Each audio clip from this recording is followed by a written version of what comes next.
अब देखिए कई लोग कहते हैं प्रश्न करने वाले पीछे नहीं हटते महाराज, बहुत प्रश्न करते हैं और प्रश्न कर कर पूछते हैं गुरुजी ये कलश के ऊपर आम के पत्ते क्यों लगते हैं, उसका उत्तर है ये, ध्यान दीजिए।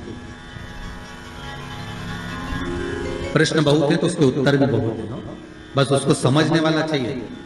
और आप लोगों को तो आज बहुत बहुत भगवान ने कृपा करी है, जो आप पहले दिन ही कलश स्थापना होती और पहले दिन ही आपको ये ज्ञान हो जाए कि बच्चे पूछे कि कलश क्यों रखा जाता है, कलश के ऊपर आम के पत्ते क्यों लगाए जाते हैं, कलश के ऊपर नारियल क्यों रखा जाता है, कलश के ऊपर 9 बार मोली क्यों बांधी जाती है, मोली मतलब लच्छा नाड़ा 9 बार क्यों लपेटा जाता है नारियल के ऊपर, कलश के ऊपर जब रखते हैं।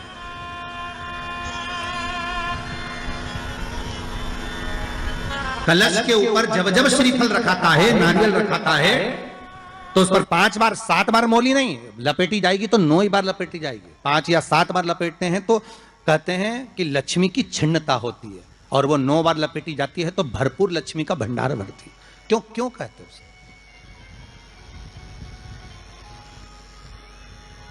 महाराज आम के पल्लव, तो मैं केवल आपसे इतना सा निवेदन करना चाहती हूँ, आपसे केवल इतना कहना चाहती हूँ कि प्रभु मेरे मन का संशय मिटा दीजिए, और जो आम का वृक्ष मेरे पति के साथ जलकर भस्म हुआ है उसकी विनती को आप स्वीकार कर लीजिए, आप उसके लिए भी कुछ कृपा कर दीजिए।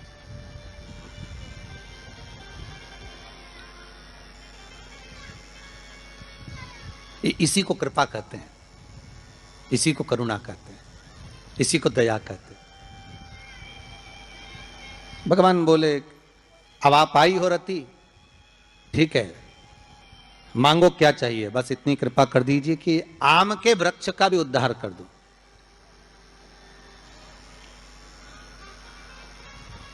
शिवजी ने कहा हम वर प्रदान करते हैं रति,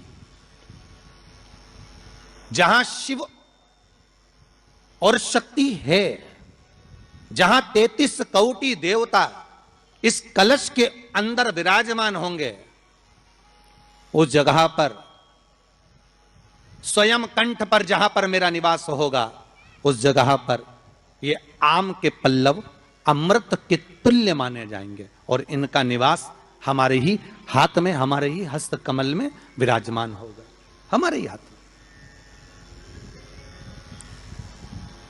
कितना सुंदर है महाराज जी। उस आम के पल्लव की महत्वता को जरा जानिएगा, बहुत बहुत ध्यान दीजिएगा। आम के पत्ते देखें आप लोगों ने, अरे बोलो जम के तो बोलो, देखें उसका प्रयोग कभी आप लोगों ने करा? आम के पत्ते का कभी प्रयोग कर कर देखिएगा।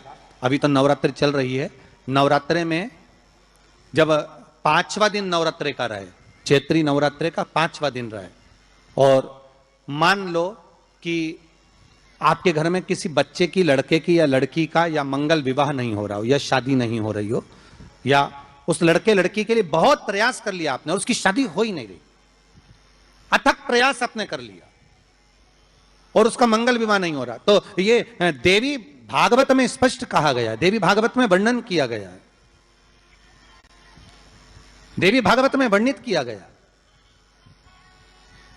और देवी भागवत में कहा गया कि आम का जो पत्ते होते हैं, आम का जो पत्ता होता है, आम का जो पल्लव होता है, उस आम के पत्ते पर हल्दी और सिंदूर, इन दोनों से स्वस्तिक का निर्माण किया जाए। देवी भागवत का संवाद है, बहुत ध्यान देना महाराज। जिन कन्याओं का विवाह ना हो पंचमी के दिन, नवरात्रे की कोई सी भी पंचमी, मतलब जो पंचमी तिथि पड़ेगी, कोई भी नवरात्रा हो, चाहे वो 4 नवरात्रे में से, चाहे वो पौष का हो, अश्विन का हो, चैत्र का हो, आषाढ़ का हो, किसी भी नवरात्रे में आप कर सकते हैं।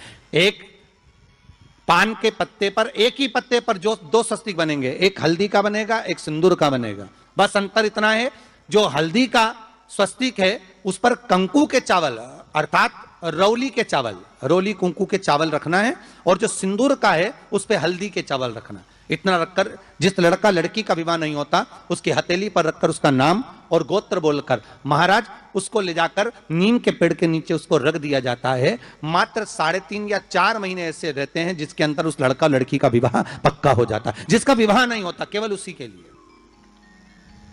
जिसका मंगल विवाह ना हो रहा। आम के पल्लव में शिव का वर प्रदान है, आम के पल्लव में शंकर का आशीर्वाद।